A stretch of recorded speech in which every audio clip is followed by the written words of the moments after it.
सुप्रभात बच्चों। प्रातःकालीन कक्षा में आप सबों का हार्दिक अभिनंदन। चलिए बेटा, इंसान के लिए एकाएक मंजिल पा लेना तो असंभव है।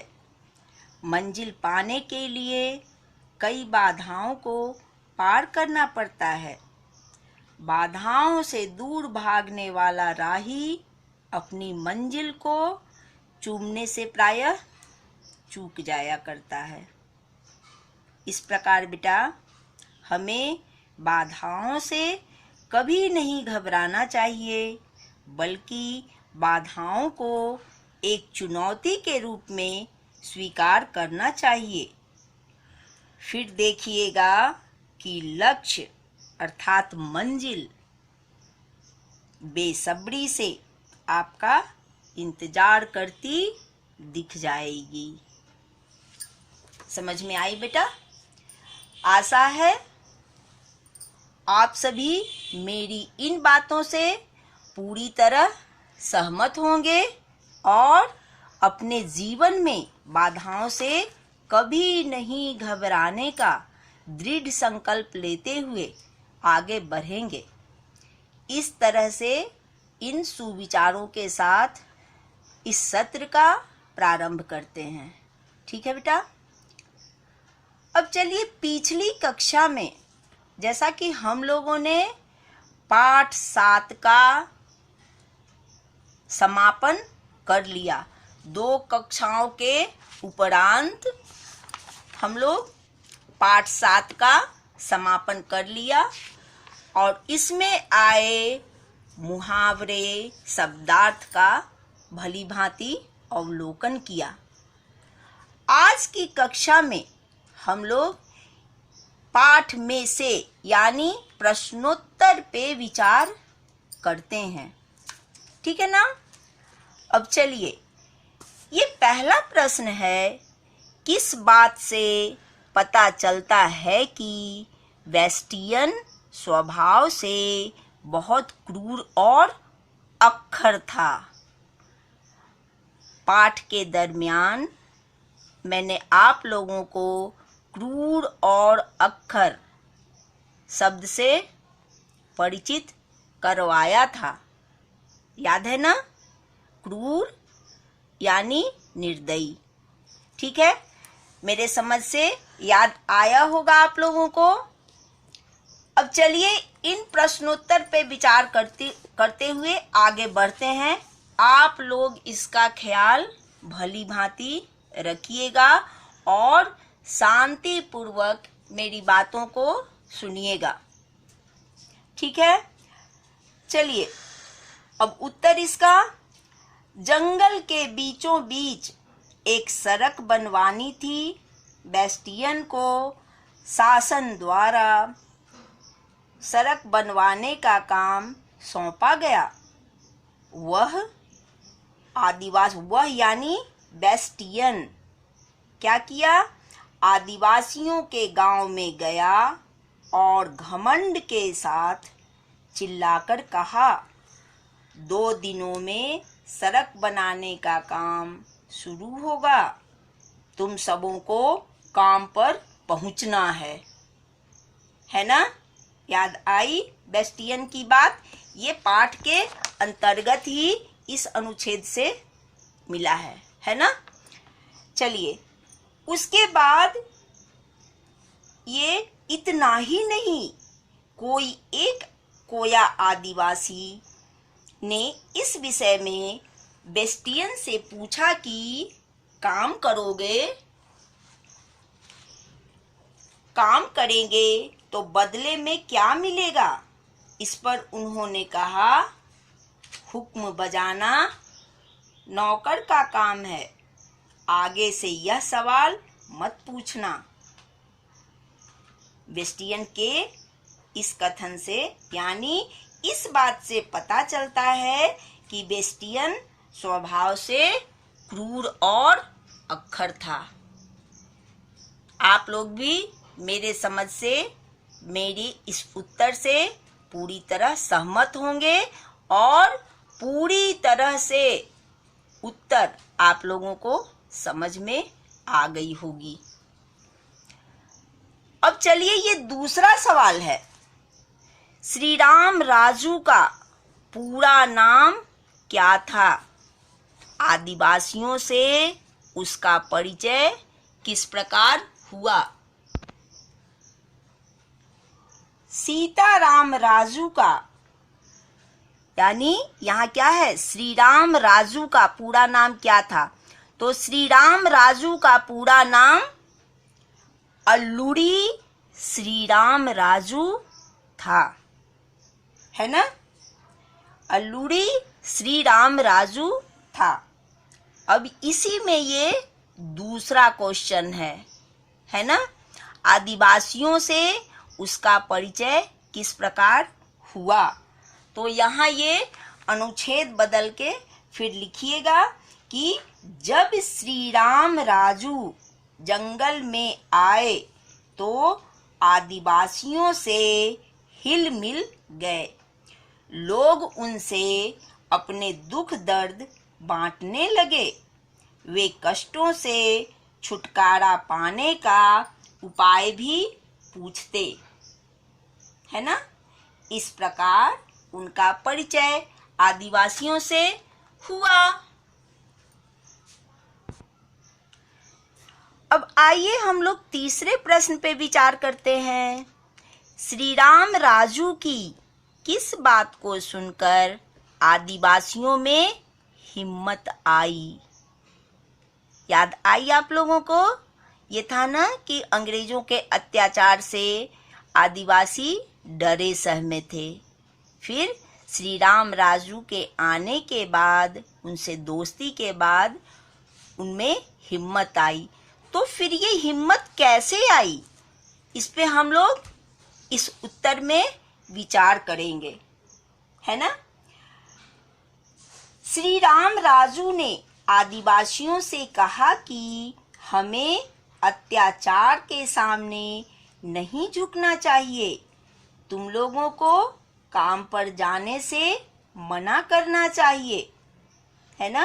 कहा कि के बाद उसकी उक्ति आप लोग उद्धरण चिन्ह में, आप लोगों को पता भी होगा कि, और मैं पहले भी बताई हूँ कि उद्धरण चिन्ह में किसी की कही गई उक्ति को हम लिखते हैं, है ना बेटा?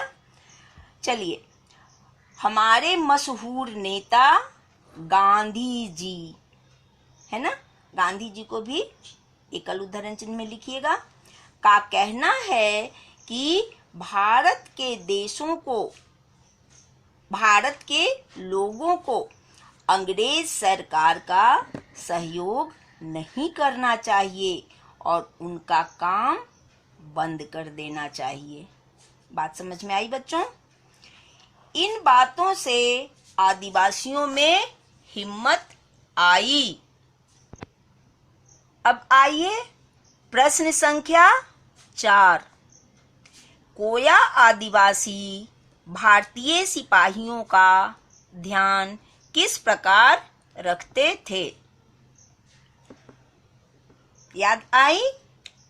चलिए, चूंकि अंग्रेजों की सेना में भारतीय सिपाही अधिक थे, इस कारण जब आदिवासी जंगल में छिपकर हमला करते थे तो भारतीय सिपाहियों को जाने देते थे तथा अंग्रेज सार्जेंट या कमांडर नजर आते ही उन लोगों पर अचूक निशाना लगाते थे। अचूक का अर्थ समझ रहे हो बच्चों? जो चूके नहीं, यानी सटीक निशाना लगाते थे। इस बात से पता चलता है कि कोया आदिवासी अपने भारतीय सिपाहियों का विशेष ध्यान रखते थे। ठीक है ना? अब आइए प्रश्न संख्या 5। श्री राम राजू ने अंग्रेजों के सामने समर्पण क्यों किया? समर्पण का अर्थ समझते हो ना? अपने आप को समर्पित करना यानी हाजिर करना। चलिए अब इसका उत्तर, लोगों के विरोध के कारण अंग्रेजों ने सोचा कि आदिवासियों को लड़ाई में हराना असंभव है। हुई थी ना, विद्रोह का सामना करने के लिए आदिवासी तैयार हो गए थे, है ना, और ये 2 साल तक विद्रोह इसी तरह चलता रहा था, है ना। तो उनके इस विद्रोह से वो लोग भी हतोत्साहित हो गए थे। ठीक है, चलिए तो चलिए विचार करते हैं अब उत्तर पे कि लोगों के विरोध के कारण अंग्रेजों ने सोचा कि आदिवासियों को लड़ाई में हराना असंभव है, इसलिए उन्हें भूखे रखकर मारना पड़ेगा। जंगल के अंदर गांव में राशन लाने वाले सारे रास्ते उन्होंने बंद कर दिए। अंग्रेजों के सिपाही गांव में घुसकर मारने पीटने लगे। किनको? आदिवासियों को, है ना। इतना ही नहीं, लोगों के खेतों में उगी हुई फसल को भी जलाने लगे। सीताराम राजू से गांव के लोगों श्री राम राजू से गांव के लोगों का यह दुख देखा नहीं गया। फलस्वरूप उन्होंने अंग्रेजों के सामने आत्मसमर्पण कर दिया ताकि अंग्रेज गांव वालों को सताना बंद कर दें, है ना। इस तरह से हम लोगों ने 1, 2, 3, 4, 5 ये पांचों प्रश्नोत्तर पे पूरी तरह से विचार किया।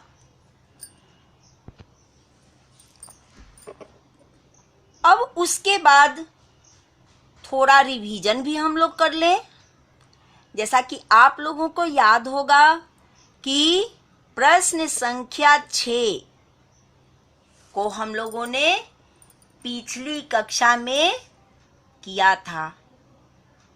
याद आई बच्चों? तो आज इसकी पुनरावृत्ति करते हुए तब हम लोग आगे बढ़ें, है ना। चलिए, जिसमें कि अन्याय के खिलाफ लड़ाई की घटना याद कीजिए, कब की है? सन 1922 यानी 1922, है ना बच्चों। अब दूसरा श्री राम राजू ने तक की पढ़ाई की थी। कहाँ तक की थी? हाई स्कूल, है ना। मैंने रिवीजन के लिए दिया था आप लोगों को और अभी तुरंत मैं पूछूंगी, याद रखिएगा। चलिए, ये तीसरा मेजर गुडॉल खाली स्थान गांव में डेरा डाले हुए था। किस गांव में? मंपा, है ना। अब उसके बाद श्री राम राजू को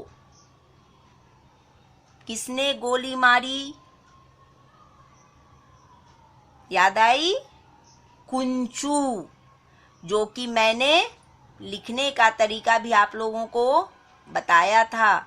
बुक में जो दिया हुआ था वो क्या था? कुंचू, नौचो संयुक्त, जबकि ये ऐसा नहीं होता है ना। देखिए मैं बता रही हूं, कुंचू, है ना। पंचमाक्षर प्रयोग करेंगे तो ये कैसे जाएगा? कु। पंचमाक्षर मेरे समझ से याद होगा आप लोगों को, ये क्या है? चौ, चौ का पंचम वर्ण क्या हुआ? ञ। इससे हमने संयुक्त किया, अब ये आपका हो गया कुंचू। ठीक है ना बेटा? ये गलत, ये सही। तो आप यही बुक में अपनी उत्तर पुस्तिका में भरिएगा। ठीक है बच्चों? इसके बाद एक और रिवीजन कर लिया जाए, है ना? जैसा कि याद होगा आप लोगों को मैंने गृह कार्य में भी दिया था, मुहावरे से वाक्य बनाना, है ना? लेकिन आप लोगों ने, अधिकांश बच्चों ने इसे नज़रअंदाज किया है। ये गलत बात है ना?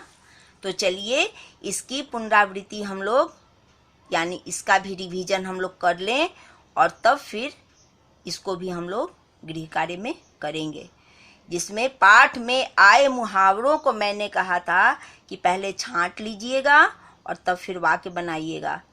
इस तरह से पहला था हुक्म बजाना, है ना?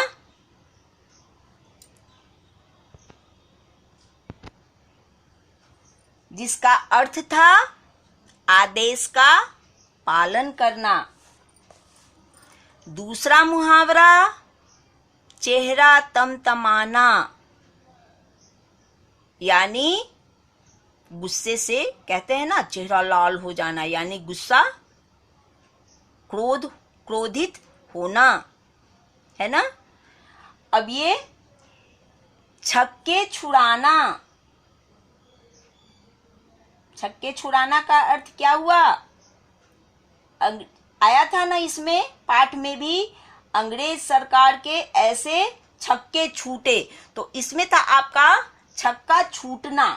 तो छक्का छूटना कठिनाई का अनुभव होना, छक्के छुड़ाना यानी परास्त करना। ठीक है ना? अब आप लोग मुहावरे अपने अनुकूल लिखिएगा और तभी उसका अर्थ बताइएगा। बुक में आपका है छक्के छूटना। ठीक है ना? तो दोनों भी जो आपकी इच्छा हो उस तरह से कीजिएगा। उसके बाद था होश उड़ना।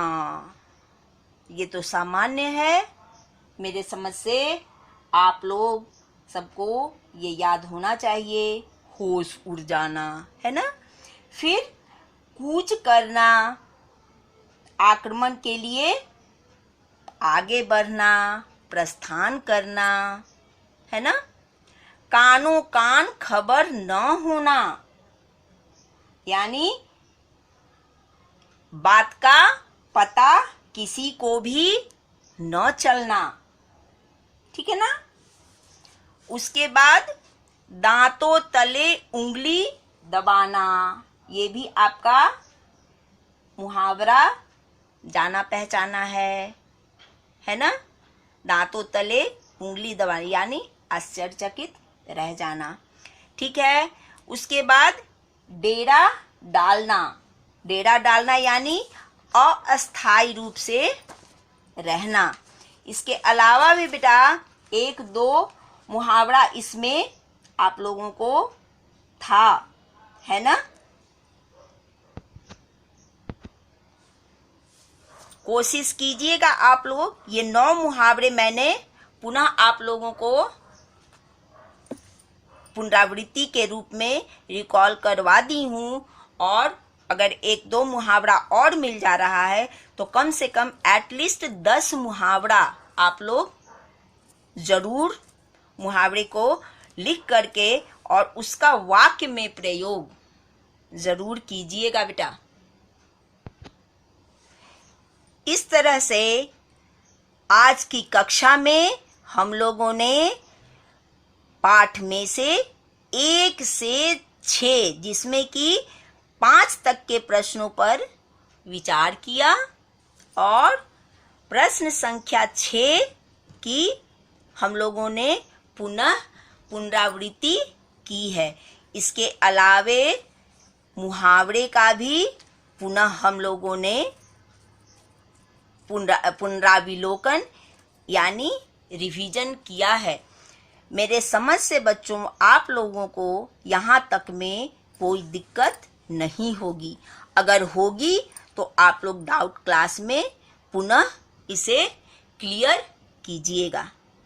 समझ में आई बच्चों? अगली कक्षा में हम लोग आगे के लिए कुछ बातचीत के लिए अनुमान और कल्पना, इस तरह के जो प्रश्न आगे हैं उस पर हम लोग विचार करेंगे।